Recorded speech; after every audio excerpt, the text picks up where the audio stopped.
Madame, Monsieur, bonjour, ravi de vous retrouver. Bienvenue dans cette édition de votre journal du JT Week-end, au sommaire de l'actualité.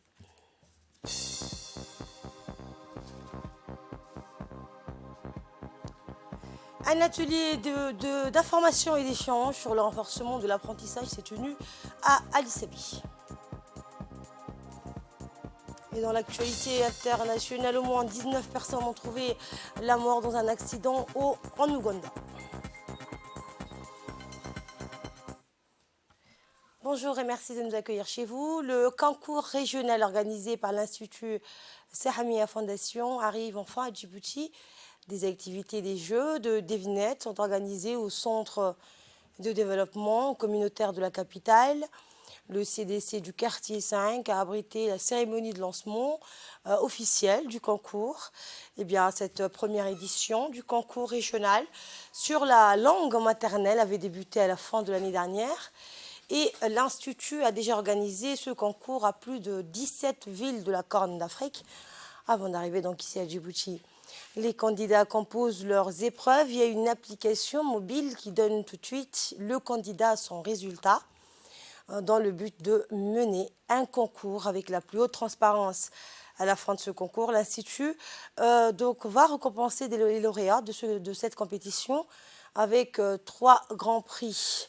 Le premier lauréat donc sera remis va recevoir donc des grands prix. Donc les 3 lauréats recevront donc à la fin du concours les prix. Eh bien, durant une semaine pendant laquelle les jeunes se sont complus dans ces jeux d'esprit, de réflexion et de promotion de la langue maternelle, les qualifications et les sélections des meilleures équipes sur des critères préétablis vont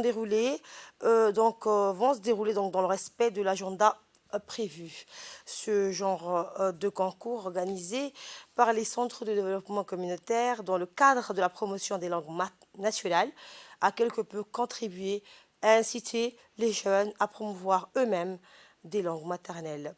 Sans un maniement parfait de la langue maternelle, il n'est pas de maîtrise convenable d'une langue étrangère. Et nous avons recueilli la réaction de la représentante d'une parlementaire et également candidate à ce concours.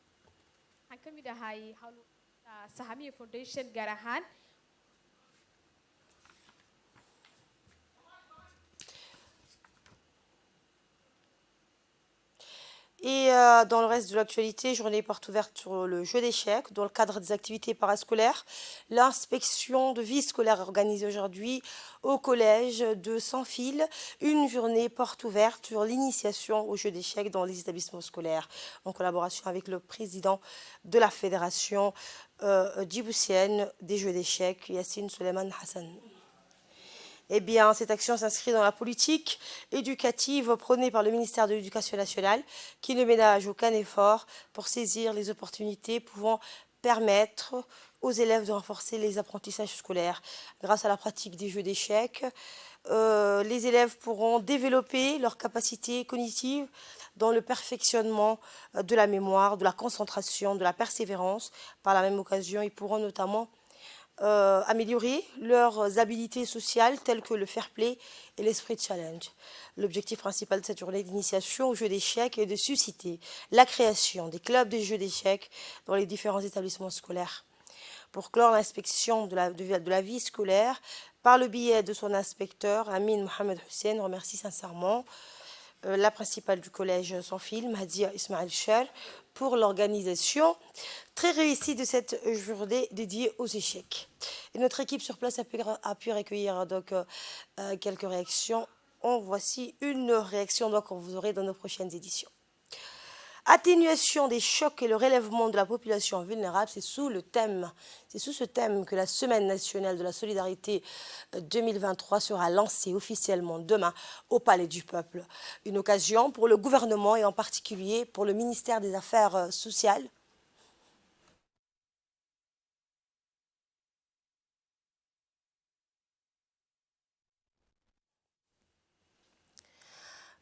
pour le gouvernement et en particulier pour le ministère des Affaires sociales et des Solidarités d'informer le public sur les multiples actions qu'il mène et vulgariser en même temps les priorités stratégiques de la politique du président de la République en matière de lutte contre la pauvreté.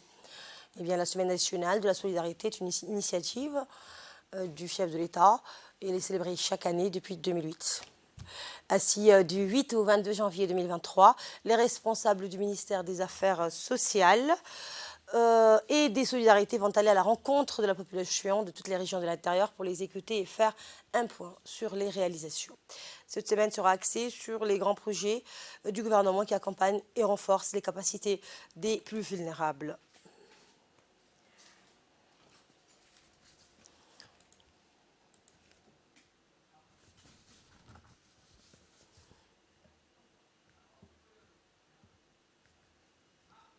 Et pour nous en dire plus, nous avons comme invité sur ce plateau le directeur de coopération par intérim au ministère des Affaires sociales et de Solidarité, M. Aden Guélé. Bonjour monsieur. Bonjour. Et merci à vous d'avoir accepté notre invitation. La semaine nationale de la solidarité sera officiellement lancée demain. Quelles sont donc les principales activités du ministère des Affaires sociales et quand a-t-elle été créée et vos objectifs en gros? Merci beaucoup, Madame Asma, de m'avoir invité sur ce plateau.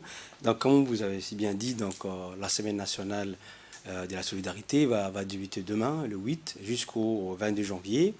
Et donc, cette semaine a été initiée par le président de la République, son Excellence Emmanuel Guelleh, depuis 2008, depuis janvier 2008. Donc, ça fait maintenant presque vingtaine d'années qu'on célèbre cette semaine nationale, et donc qui a l'objectif premier, surtout d'informer, de sensibiliser et surtout d'écouter la population et sur les différentes politiques sociales que le ministère des Affaires sociales met en place. Et donc ça nous permet, nous aussi, de prendre les avis, d'écouter la population et également d'être à côté d'eux. Et surtout, puisque nous avons terminé une année 2022, donc plein d'actions, c'est le moment de s'arrêter un peu et donc d'écouter la population, de recueillir les informations. Et cela nous permettra aussi également de lancer nos activités de 2023. Et donc c'est quelque chose qu'on célèbre chaque année avec la population, également avec nos partenaires. Et recueillir bien sûr leurs doléances. Quelles sont les principales activités prévues lors de cette semaine? Alors il y aura plusieurs activités parce que le ministère des Affaires sociales, selon la vision du président, met en place plusieurs activités et surtout conformément à trois axes stratégiques, surtout la réponse aux crises qui sont très nombreuses ces derniers temps. Donc également le développement communautaire et le développement des infrastructures sociaux avec notre agence d'exécution, l'ADDS, qui joue un rôle très important. Et surtout l'axe sur la résiliation et l'autonomisation. Donc durant cette semaine de l'action sociale, il y aura des activités dans Djibouti-Ville, mais également dans les régions, des activités diverses et variées, de rencontres avec la population, de rencontres avec les leaders communautaires, avec les partenaires sociaux, mais également avec l'ensemble de nos citoyens djiboutiens qu'on souhaite partager avec eux cette période de fête pour le ministère des Affaires sociales et c'est quelque chose qui est très important aux yeux du ministère. Merci, M. Aden Guélé. On le rappelle, vous êtes directeur de coopération par intérim au ministère des Affaires sociales et solidarités. Merci encore à vous d'avoir accepté notre invitation. Et dans le reste de l'actualité de notre magazine de ce 15h, nous allons parler de la riposte du ministère de la Santé contre le cas de fièvre en cette période hivernale. Voici un magazine de la rédaction sur un commentaire de Djilani Mohamed.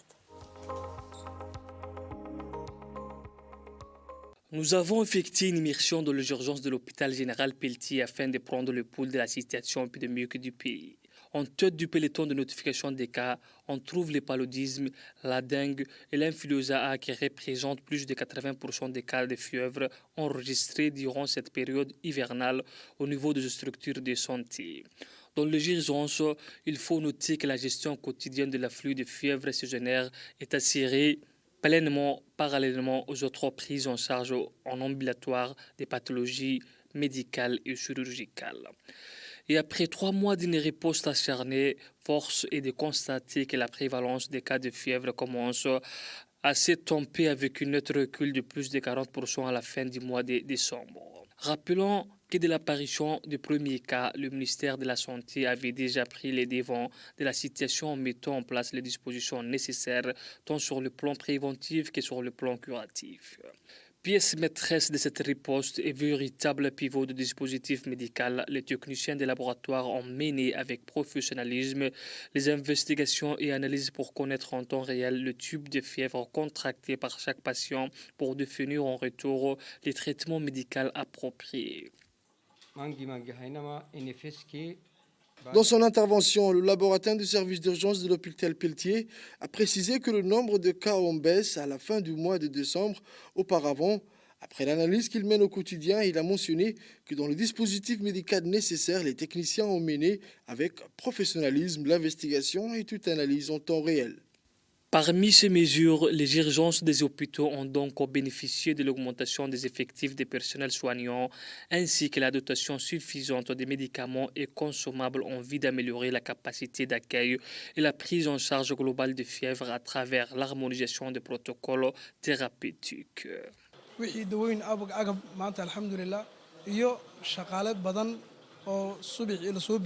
D'ailleurs, le major de l'urgence a mis l'accent sur la mobilisation de l'équipe du service de l'urgence face aux flambées de fièvre saisonnière dont la dernière a débuté au dernier trimestre 2022. Avec l'augmentation du nombre de cas avec symptômes, l'urgence est organisée d'une manière importante pour gérer la situation.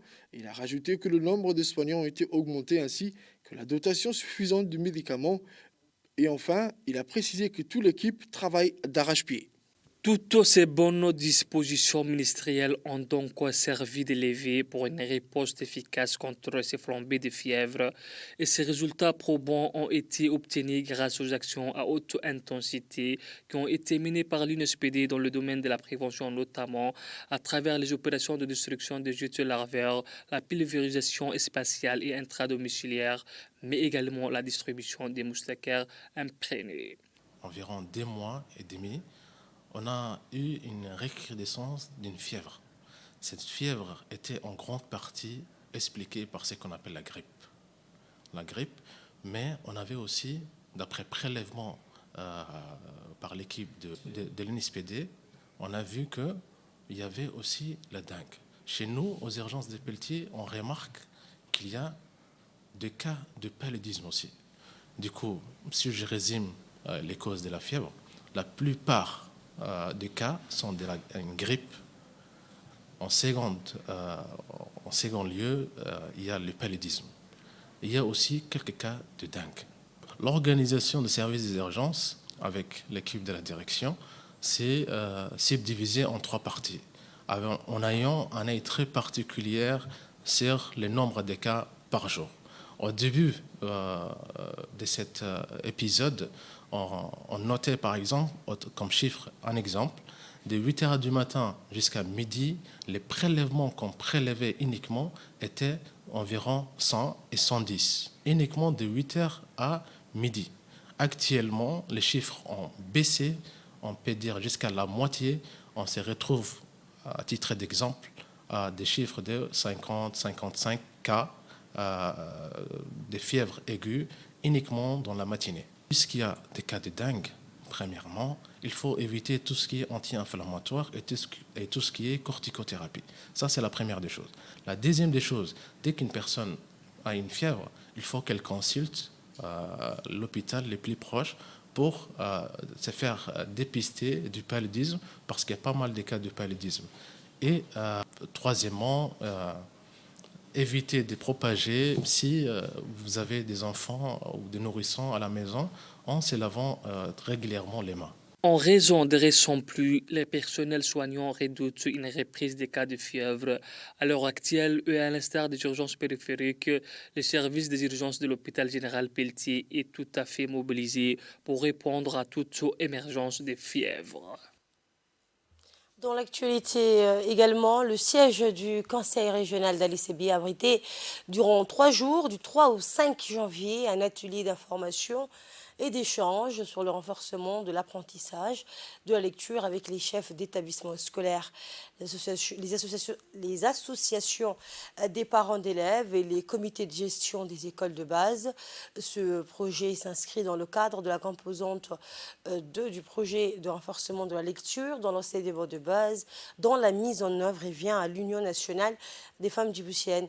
Il a pour objectif de présenter le projet et ses ambitions éducatives aux autorités locales et à l'inspecteur de la région et au chef d'établissement de la région.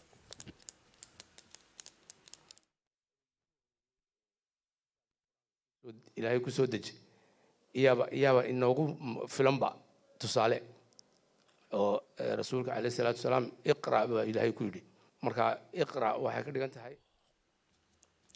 Notons que ce programme de renforcement de la lecture dans l'enseignement de base, appelé sous le sigle en anglais DEGRA, bénéficie d'un appui financier de l'USAID via le FHI 360. Il vise à améliorer les performances des élèves en lecture dans l'enseignement de base de la première à la 5e année dans le pays. La cérémonie de lancement de cette rencontre a vu la participation du préfet de la région, Moussé Adan Migene, du président du conseil régional, Shalmaka Al-Hassan Alale, de l'inspecteur régional et chef de service du ministère de l'Éducation nationale, de la formation professionnelle, Ahmed Hamadou Ibrahim, du coordinateur du programme de l'alphabétisation à l'Union nationale des femmes djiboutiennes, Abdellah Omar, et d'un représentant du FHI 360, Ismaël Sougé.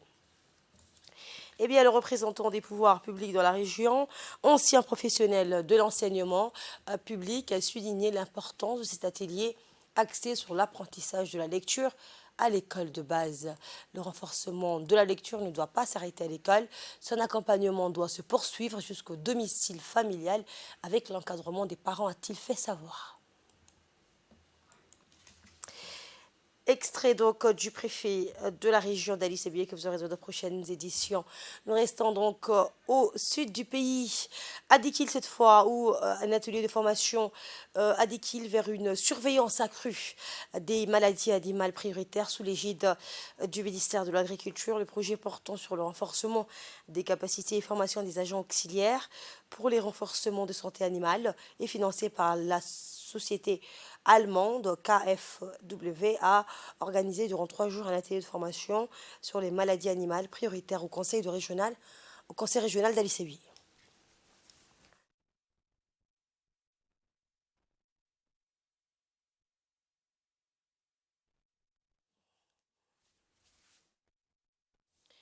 Eh bien, une vingtaine des auxiliaires de l'élevage, des facilitateurs, des champs d'école agropastoraux et les agents des services vétérinaires déconcentrés des régions du Sud, Ali Sébié et Dikil, ont largement profité des savoirs transmis lors de cette formation.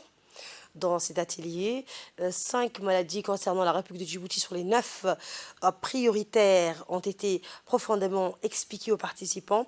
Il s'agit de la peste, des petits ruminants, de la fièvre de la vallée du Rift, de la fièvre afteuse, de la pneumonie contagieuse bovine et de la brucellose des petits ruminants et bovins. Cette formation est principalement destinée aux agents communautaires afin d'améliorer la prestation des services de santé animale dans les régions et de pallier à l'absence de la couverture vétérinaire en zone rurale.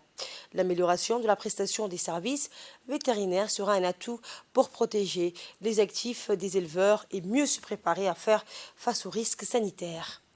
Plus spécifiquement, elle vise à renforcer les capacités des services vétérinaires et des productions animales de manière à améliorer ces services de proximité aux éleveurs en matière de diagnostic clinique, de traitement des maladies animales prioritaires et de prévenir la propagation des agents pathogènes. Ils ont également appris les différentes manières et les doses des médicaments à administrer aux animaux malades. Les auxiliaires d'élevage des 2 régions du Sud, à Dikil plus précisément, ont exprimé leur satisfaction envers cette formation de recyclage. La sous-direction régionale sportive de Boc a organisé hier des tournois intitulés Futurs talents de Boc, mettant en valeur le football, le volleyball et le handball. Cette compétition a pour but d'identifier et de former les futurs athlètes de ces sports. Les équipes de football étaient composées de 12 clubs, filles et garçons, le handball donc de 6 clubs et enfin le volleyball, 8 clubs. L'occasion était de montrer les compétences et être potentiellement sélectionné pour des futures compétitions nationales et régionales.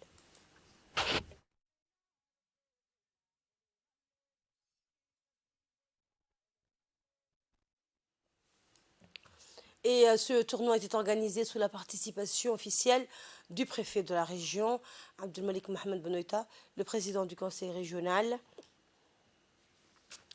le coordinateur du sport, du secrétariat d'État au sport, le colonel de la police ainsi que les différents au cadre de Hayouf. L'objectif est d'encourager et de soutenir la participation des filles au sport. Eh bien, l'ensemble des membres de la communauté se sont fortement mobilisés pour accueillir les futurs talents et ont envahi le complexe pour assister au match d'ouverture et le défilé des clubs tant attendus.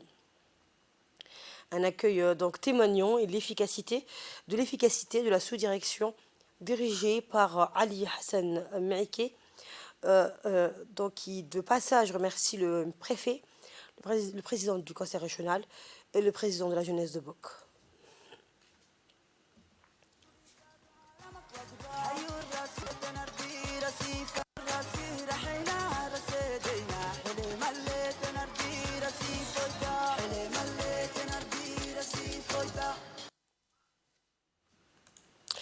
Et dans l'actualité, nous écoutons tout d'abord donc un extrait de l'intervention du président du conseil régional de Bok, Mohamed Ahmed Ismail.